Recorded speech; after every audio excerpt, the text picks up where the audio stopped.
In the name of Jesus, I am the righteousness of God.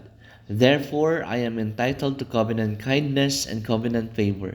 The favor of God is among the righteous. The favor of God surrounds the righteous. Therefore, it surrounds me everywhere I go, in everything I do, and I expect the favor of God to be in full manifestation in my life.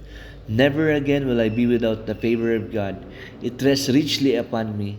It profusely abounds in me. I am a part of the generation that is experiencing God's favor immeasurably, limitlessly, and surpassingly. Therefore, favor produces supernatural increase, promotion, restoration, honor, increased assets, greater victories, prominence, recognition, preferential treatment, petitions granted, policies and rules changed, and battles won in which I do not have to fight. Favor, favor, favor is on me and goes before me. Therefore, my life will never be the same.